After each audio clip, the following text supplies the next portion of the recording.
So guys welcome back to micro classes. हमारी Meerut university और Saharanpur university की बीएड फर्स्ट ईयर की क्लासेज चल रही हैं।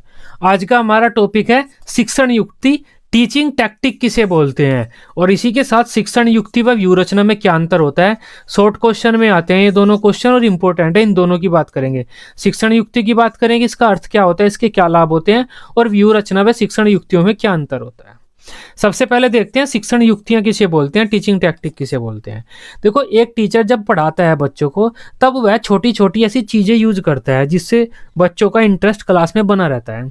जैसे बच्चों को शाबाश कह देता है, वेरी गुड कह देता है, बच्चों को हंसकर बात करता है, बच्चों से अलग अलग शिक्षण विधियों का प्रयोग करता है और अपने चेहरे के भाव अच्छे रखता है। एक टीचर तो गुस्से में बात करता है और दूसरा टीचर प्यार से बात करता है, तो इन दोनों में हल्का सा अंतर हो गया। इन्हें हम टीचिंग टैक्टिक बोलते हैं। टीचिंग टैक्टिक क्या होती है? ऐसी छोटी छोटी सी क्रियाएं होती हैं जो एक शिक्षक की शिक्षण प्रक्रिया को प्रभावित करती हैं और बच्चों का इंटरेस्ट शिक्षण प्रक्रिया में बना रहता है। जैसे उद्दीपन देना, छात्रों को शाबाश कहना, वेरी गुड कहना। पुनर्बलन देना, वही बात है, मोटिवेट वगैरह करना। बोलने की गति कभी कम करना, कभी ज़्यादा करना। अभ्यास कराना, मतलब छात्रों से भी कहना आप भी बोलो। बोलने का तरीका, एक शिक्षक का बोलने का तरीका कैसा रहता है। छात्र शिक्षक अंतःक्रिया, एक टीचर कैसे कैसे बच्चों के साथ बात करता है, गुस्से में करता है या फिर प्यार से करता है। समस्यात्मक तथ्यों को निकालना, मतलब एक टीचर जो कठिन पॉइंट है उन्हें अपने टॉपिक में से बाहर कर देता है कि कठिन पॉइंट में बाद में बताऊंगा। तो इस तरह की छोटे छोटे पॉइंट का प्रयोग करके एक टीचर अपने शिक्षण प्रक्रिया को प्रभावी बना सकता है। इन छोटे छोटे पॉइंट को ही हम शिक्षण युक्तियां बोलते हैं। अब देखो, शिक्षण युक्तियों का अगर एक टीचर क्लास में प्रयोग करता है या नहीं करता है, उससे ज़्यादा फर्क तो नहीं पड़ता कक्षा पे। जैसे कि एक टीचर अगर प्यार से बात करता है, एक टीचर हल्का गुस्से में बात करता है, तो ज़्यादा फर्क तो नहीं पड़ेगा। लेकिन अगर एक टीचर शिक्षण युक्तियों का प्रयोग करता है क्लास में, तब उसकी शिक्षण प्रक्रिया प्रभावी हो जाती है थोड़ा सा, और बच्चे इंटरेस्ट ज़्यादा लेते हैं, तो शैक्षिक उद्देश्यों की प्राप्ति आसान हो जाती है। अब इसके बारे में पढ़ते हैं। शिक्षण अधिगम प्रक्रिया के दौरान जिन छोटे छोटे कार्यों व उपायों का प्रयोग कर एक शिक्षक अपने शिक्षण को प्रभावी, रोचक व स्पष्ट बनाता है, उन्हें हम शिक्षण युक्तियां कहते हैं। जैसे मोटिवेट करना, बच्चों को बोलने का तरीका, उसका कठिन पॉइंट, एक टीचर क्या करता है, कठिन पॉइंट अपने टॉपिक में से निकाल देता है कि इन्हें मैं लास्ट में बताऊंगा जाकर साल के। तो इससे आसान आसान बातें बच्चों को पता चलती हैं और बच्चे इंटरेस्ट लेने लगते हैं। तो ऐसे छोटे छोटे से काम जो एक टीचर अपनी क्लास में करता है, उन्हें हम टीचिंग टैक्टिक बोलते हैं। इस प्रकार शिक्षण युक्तियों का प्रयोग कर शिक्षक छात्रों का ध्यान शिक्षण प्रक्रिया में बनाए रखता है तथा उन्हें ऊबने नहीं देता। शिक्षण युक्तियां शाब्दिक व अशाब्दिक दोनों तरह की होती हैं। इनका प्रयोग कक्षा की स्थिति के अनुसार होता है, जो छात्र शिक्षक अंतःक्रिया को प्रभावशाली बनाती है। एक शिक्षण युक्ति अनेक व्यूहरचनाओं में प्रयोग की जाती है, इस वजह से शिक्षण युक्तियों को व्यूहरचनाओं से विस्तृत भी मान लिया जाता है। तब आप समझ पाए शिक्षण युक्तियां क्या होती हैं। छोटे छोटे काम जो एक शिक्षक क्लास में करता है, छोटे छोटे तरीके, छोटी छोटी बातों का जब ध्यान रखता है पढ़ाते टाइम, उन्हें हम शिक्षण युक्तियां कहते हैं। तो वैसे तो व्यू रचनाएं बड़ी होती हैं, क्योंकि व्यू रचना का तो मतलब होता है पूरी शिक्षण प्रक्रिया कैसे चलेगी एक टीचर की, और शिक्षण युक्तियां व्यू रचनाओं का ही एक हिस्सा होती हैं। लेकिन एक शिक्षण युक्ति को हम बहुत सारी व्यू रचनाओं के अंदर प्रयोग करते हैं।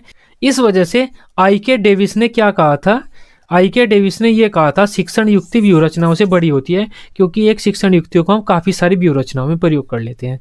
लेकिन हम फिर भी शिक्षण युक्तियों को छोटा और व्यू रचना को बड़ा ही मानते हैं। तब आई.के. डेविस की डेफिनेशन देख सकते हैं आप।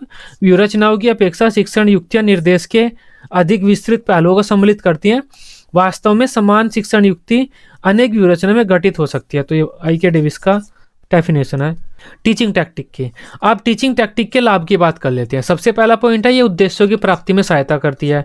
छात्र शिक्षक अंतःक्रिया को प्रभावी बनाती है, छात्रों को मोटिवेट करती है, कक्षा में अच्छा माहौल बनाती है, शिक्षण विधियों पर विधियों की सहायता करती है, शिक्षण प्रक्रिया की प्रभावशीलता को बढ़ाती है। इसके द्वारा किसी नए तथ्य को स्पष्ट करना आसान होता है। नवीन ज्ञान स्थायी होता है, अगर छात्र इस तरह से नवीन ज्ञान प्राप्त करते हैं। उद्देश्यों की प्राप्ति में सहयोग करती है और शिक्षण प्रक्रिया को स्थिर नहीं होने देती कि एक तरह की शिक्षण प्रक्रिया चल रही है। शिक्षण प्रक्रिया में नवीनता बनी रहती है। आपने अगर माइक्रो टीचिंग के बारे में पढ़ा होगा, या हम पढ़ लेंगे एक दो क्लास के बाद। माइक्रो टीचिंग में एक कौशल होता है उद्दीपन परिवर्तन कौशल। तो वो उद्दीपन परिवर्तन कौशल में हम जो भी कार्य करते हैं वे सब टीचिंग टैक्टिक ही होते हैं।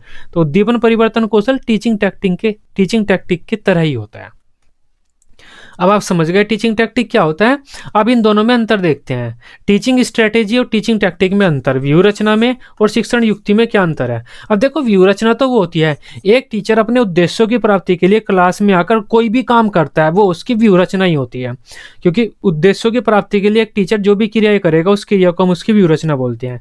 लेकिन छोटे छोटे ऐसे काम जिससे एक टीचर की क्लासरूम अच्छी हो जाती है, शिक्षण प्रक्रिया प्रभावी हो जाती है, उसे हम टीचिंग टैक्टिक बोलते हैं। इन दोनों में तो काफी अंतर है।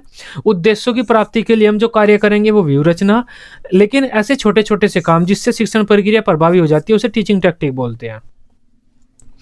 इसका क्षेत्र अत्यंत व्यापक होता है व्यू रचना का, क्योंकि इसमें तो पूरी क्लासरूम आ जाती है।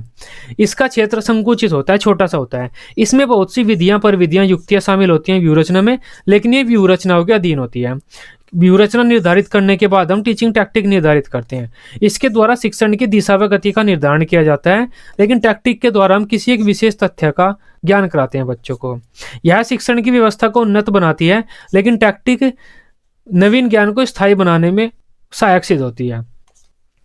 इसका सीधा सीधा सा संबंध उद्देश्य से होता है, लेकिन टीचिंग टैक्टिक का संबंध अप्रत्यक्ष होता है। इसमें यह व्यू रचना तो पूरी शिक्षण प्रक्रिया को नियंत्रित करती है, लेकिन यह सिर्फ शिक्षण प्रक्रिया की प्रभावशीलता को बढ़ा देती है।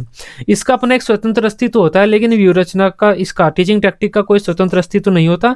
यह व्यू रचनाओं के अधीन होती है। यह शिक्षण की सामान्य संरचना है, लेकिन यह एक विशेष संरचना है।